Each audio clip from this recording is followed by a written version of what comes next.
السلام عليكم، عاملين ايه النهارده؟ ان شاء الله هعمل لكم وصفه جميله جدا وممتعه. سندوتشات الفرايد تشيكن المقرمشه، او المايتي زنجر او زنجر الدجاج المقرمش. طريقته سهله جدا وبسيطه، الكل بيحبها سواء كبير او صغير، اوفر بكتير من بره. وهتشوفوا معايا السندوتشات في الاخر هتبقى عامله ازاي. اتحداكم انكم ممكن تجيبوها من بره تاني. بتمن سندوتش من بره هتعملوا كميه كبيره جدا من السندوتشات. انا طبعا كنت عملت معاكم الدجاج البرجر الدجاج قبل كده. انا هجهز الخلطه، هجيب كده كوبايه صغيره من الميه واحط عليها 3 معالق كبار من الدقيق ونص معلقه صغننه بسيطه جدا من الملح. لقيت الخلطه سايله شويه فزودت معلقه كبيره من الدقيق. انا عايزاها كده ايه، تبقى متوسطه معايا، لا هي سايله قوي ولا تقيله قوي. وده البرجر الفراخ بتاعي اللي انا كنت عملت معاكم في الفيديو اللي فات. هنزل لكم لينك الفيديو في صندوق الوصف تحت. انا حطيته طبعا في الفريزر لحد ما اتجمد خالص، وطلعته وهو متجمد عشان اعرف اتبله براحتي ما يتكسرش مني. شايفين شكله عامل معايا ازاي؟ طبعا حبيتي تعمليه زي ما هو كده برجر دجاج، بيبقى جميل جدا. لكن انا النهارده هتبل الكميه بتاعتي دي كلها. انا هعمل النهارده سندوتشات مختلفه وجديده. طبعا السندوتشات انت بيجي من بره بيبقى معظمها مش فراخ، كلها صافي.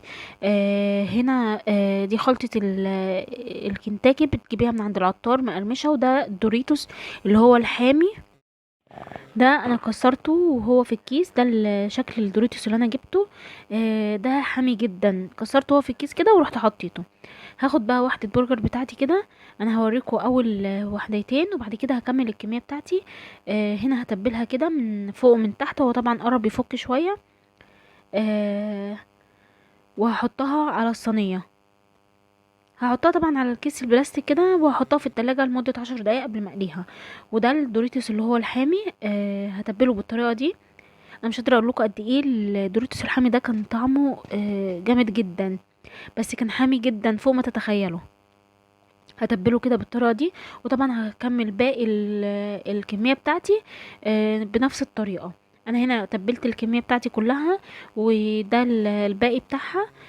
هاخد على قد ما هعمل بالظبط، والباقي هشيله في الفريزر عادي خالص واطلعه على القليه. هنا بقى ابتدي اجهز السندوتشات بتاعتي في طاسه كده تيفال او جريل على النار. هاخد مكعب صغير كده بسيط من الزبده، همسح بيه الطاسه بتاعتي. في السندوتشات الجاهزه بيبقى الكايزر متحمر كده من من جوه عشان ما يشربش الصوص جامد. وبوطي عليه النار. وهنا في الطاسه التانية هقلي في زيت لازم يكون مغلي. واول ما انزل بالفراخ بتاعتي هخلي النار متوسطه، وهقلي الفراخ بتاعتي كده واقلبها الناحيه التانية. شايفين شكلها عامل ازاي؟ ومش قادره اقول لكم قد ايه الريحه بتاعتها جميله جدا. وده شكل الدوريتوس اللي هو الحامي، الفراخ اللي هي بالدوريتوس. وهنا هبتدي اجهز السندوتش بتاعي. أنا طبعا عملت كميه كبيره على قد ما كنا هناكل، بس انا هنا وريتكم السندوتشات اللي انا عملتها. ده صوص، حطيت كاتشب على مايونيز. عندك بابريكا، عندك مستردة، ممكن تحطيهم على بعض كده وتخلطيهم بيدي طعم حلو. هنا دي كابوتشا كده بتبقى متقطعة زي المحلات. وهنا لانشون فراخ مدخن. انا بحب اللانشون المدخن في السندوتشات بتاعتي، او الرومي المدخن. واحط عليها كده الجبنه بتاعتي عشان تسيح على البرجر الفراخ وهو سخن. واحط كميه من الصوص واقفل السندوتش بتاعي. انا مش قادره اقول لكم قد ايه السندوتشات دي جميله جدا. وفي البيت يعني اوفر بكتير من بره. يعني نفس السندوتش ده انا بجيبه بره ب8 كيلو البانيه كله لوحده. وده السندوتش التانية هعمله معاكم. انا طبعا خدت على قد ما هعمل، وباقي الكميه شلتها في الفريزر.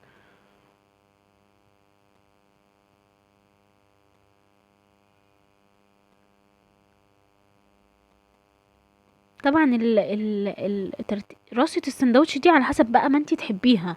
حبيتي تحطي لانشون او ما حطيتيش، حبيتي تزودي حاجة تانية او تنقصي، ده حسب ما انتي تحبي.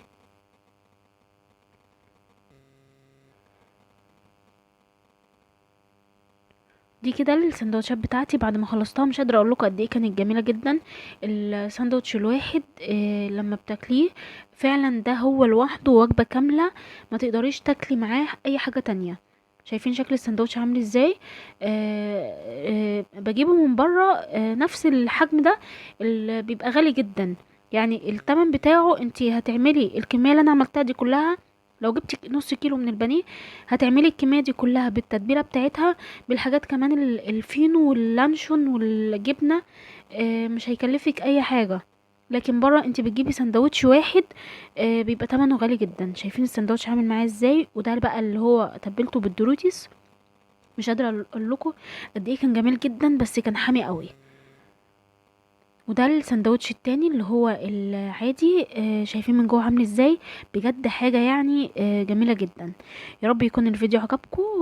ما تنسيش لايك للفيديو عشان يظهر لك كل جديد، واشتراك للقناه.